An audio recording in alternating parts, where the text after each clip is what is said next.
Hello दोस्तों, आज हम आपको एक कहानी सुनाएंगे। यदि आपको कहानी अच्छी लगे तो इसे लाइक कीजिएगा और सब्सक्राइब कीजिएगा और इस कहानी का आनंद लीजिएगा। भोला और उसका अनोखा गांव।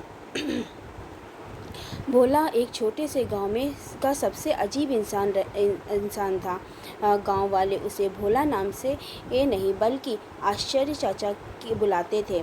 ये क्योंकि ये उसकी हरकतें ऐसी थी कि लोग हंस हंस के पेट पकड़ लेते थे। भोला बचपन से ही थोड़े ये सीधे साधे थे, लेकिन उनके दिमाग में चलने वाली ये खुराफातें ये इतनी अनोखी थी कि कभी कभी तो समझदार लोग भी धोखा खा जाते थे। एक दिन की बात है, गांव में पंचायत बुलाई गई है क्योंकि पड़ोसी गांव में से खबर आई थी कि वहां के लोग अपने खेतों में टमाटर की जगह बैगन बोकर बड़ा लाभ कमा रहे हैं। गांव वाले सोच रहे थे कि ये सब हमें भी बैगन बोना चाहिए। ये सब लोग गंभीरता से चर्चा कर रहे थे। एक ही तभी भोला बड़ा हो गया और बोला, अरे भाई, बैगन से क्या हो रखा है, हमें तो खेत में मिठाई उगानी चाहिए। सोचा, अगर खेतों से रसगुल्ले, जलेबी और समोसे निकलने लगे तो गांव की शोभा ही बढ़ जाएगी। पंचायत के लोग कहते पहले ये तो चुप रहे, लेकिन फिर सब हंस हंस कर लोटपोट हो गए।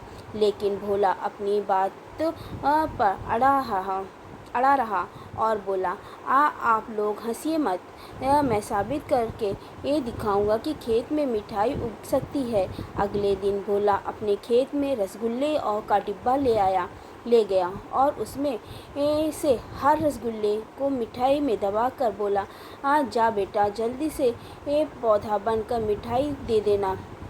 यह देख गांव के बच्चे इकट्ठा हो गए और ताली बजाने लगे। भोला खुश होकर बोला, देखो, अगले महीने मिठाई के पौधे निकल आएंगे। पर हुआ कि गर्मी के सारे रसगुल्ले गल गए और मिट्टी से बदबू आने लगी। गांव वालों ने भोला को खूब चिढ़ाया और कहा, अब बताओ, मिठाई के पौधे कहाँ हैं? भोला बोला, अरे इसमें मिठाई के पेड़ तो बनने वाले थे, लेकिन चूहे सब बीज खा गए। यह सुनकर सबकी हंसी छूट गई। ये भोला की शरारतें यहीं खत्म नहीं होती थी। ये एक बार गांव में मेले का आयोजन हुआ। मेले में ये झूले, मिठाइयाँ, खेल और तमाशे लगे थे। ये भोला को सबसे ज़्यादा शौक था बायोस्कोप देखने का, जिसमें एक छोटा सा डिब्बा होता था और उसमें आँख लगाकर फिल्म दिखाई जाती थी। लेकिन बायोस्कोप का 5 रुपये मांग रहा था और भोला के पास पैसे नहीं थे। भोला ने सोचा, जब दिमाग है तो पैसे की क्या ज़रूरत है। उसने जाकर बायोस्कोप वालों से कहा, भाई, मैं बहुत बड़ा अभिनेता हूँ, वो तुम्हारे बायोस्कोप में ये मेरी ही फिल्म दिखाई जाती है। ये तो मुझे पैसे क्यों देने चाहिए, बल्कि ये तुम मुझे पैसे दो। बायोस्कोप वाला हक्का बक्का रह गया और बोला, तू फिल्म अभिनेता? भोला तुरंत बोला, हाँ, मेरा नाम भोला राम टाकीज है।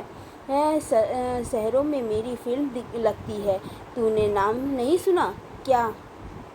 भीड़ में कुछ लोग भोला की बात मान भी गए और कहने लगे, हाँ हाँ, हो सकता है भोला जी हीरो हो।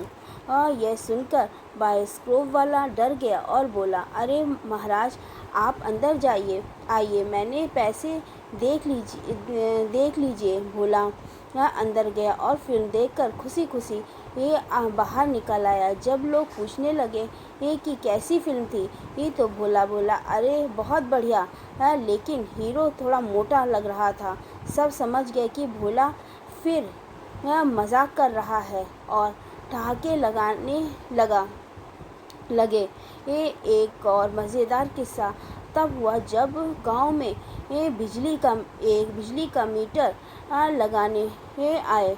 भोला ने सुना कि ये अब हर घर में ये मीटर लगेगा और जितनी अधिक बिजली जलेगी उसका हिसाब भी बिल आएगा। भोला ने दिमाग लगाया और मीटर वाले से बोला, भाई, मुझे ऐसा मीटर लगाना जो रात में धीरे धीरे घूमे और दिन में बिल्कुल ना घूमे। मीटर बोला, मीटर वाला बोला। ऐसा कैसे हो सकता है? भोला बोला, अरे भाई, ये दिन में तो मैं खेत में रहता हूँ, रात में ही घर का पर बल्ब जलाता हूँ, तो रात वाला मीटर लगाओ। यह सुनकर पूरा गांव ठहाकों से गूंज गया। मीटर वाले ने भी हंसते हंसते कहा, भाई ऐसा मीटर बना ही नहीं है। भोला बोला, तू बनवा लो, वरना मैं खुद बना लूँगा। भोला की एक आदत और मशहूर थी, वह हर बात पर शेर सुनाने लगता था। लेकिन उसके शेर इतनी उल्टे सीधे होते थे कि हंसते हंसते लोटपोट हो जाते थे। एक बार पंचायत में बारिश की चर्चा हो रही थी। सब लोग गंभीर होकर कह रहे थे कि इस बार बारिश कम हुई है। भोला तुरंत खड़ा हो गया और बोला, मैं एक शेर सुनाता हूँ। बारिश से आई, ये पानी लाया, खेत में चाय बना कर आया। सब लोग पहले तो हैरान रह गए, फिर हंसी रोक ही नहीं पाए। एक गांव में एक बार स्कूल का वार्षिक उत्सव हुआ। मास्टर जी ने बच्चों से नाटक करवाया। भोला ने भी ये जिद की कि मैं भी नाटक करूँगा। मास्टर जी बोले, तुम बड़े हो, तुम्हें कौन सा रोल देंगे? भोला बोला, मैं पेड़ बन जाऊँगा। नाटक शुरू हुआ और सब बच्चे अपने अपने रोल निभाने लगे। भोला पेड़ बनकर खड़ा हो गया, लेकिन थोड़ी देर बाद उसे नींद आ गई और वो वहीं खड़े खड़े खर्राटे मारने लगा। दर्शक समझे कि यह भी नाटक का हिस्सा है और खूब तालियां बजाई। जब मास्टर जी ने देखा कि भोला सच में सो गया है तो उसने उसे जगाया। भोला बोला, अरे मैं तो पेड़ था।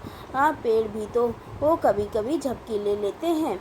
यह सुनकर सबका हंसते हंसते बुरा हाल हो गया। एक बार गांव में बारात आई। सब लोग सज धज कर नाच रहे थे। भोला ने सोचा कि मुझे भी बारात में मज़ा लेना चाहिए,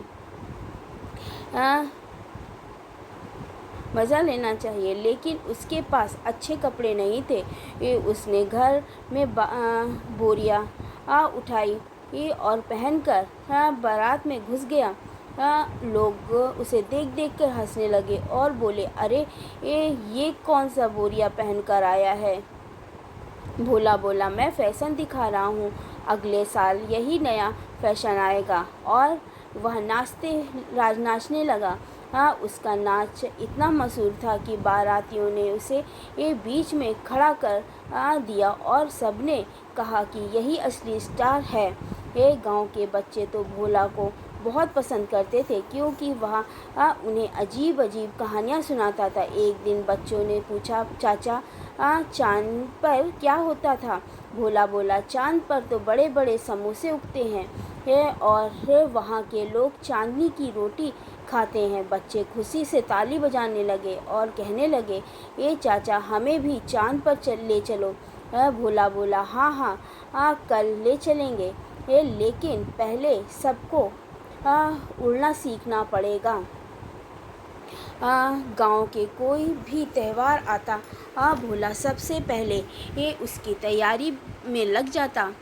होली पर तो वह पूरे गांव और रंगों से नहला देता, लेकिन एक बार उसके रंग की जगह मिट्टी का घोल बना लिया और सब पर डाल दिया। लोग पहले तो नाराज़ हुए, लेकिन जब देखा कि भोला खुद भी पूरे मिट्टी से सन गया है और ढोल बजाकर नाच रहा है, तो सब हंसते हंसते पागल हो गए। धीरे धीरे भोला की यही आदतें गांव की पहचान बन गई। लोग उसे भी पागल कहते, कभी बुद्धू कहते, लेकिन सच्चाई यह थी कि उसकी हरकतें गांव में हंसी और खुशी भर देती थी। उसके बिना गांव सूना सूना लगता था। भोला भले ही पढ़ा लिखा नहीं था, लेकिन उसने सबको यह सिखा दिया था कि जिंदगी को हंसते खेलते जीना चाहिए। आपको ये कहानी कैसी लगी? यदि अच्छी लगी हो तो इसे लाइक कीजिएगा, सब्सक्राइब कीजिएगा और इस कहानी का आनंद लीजिएगा। Okay, bye.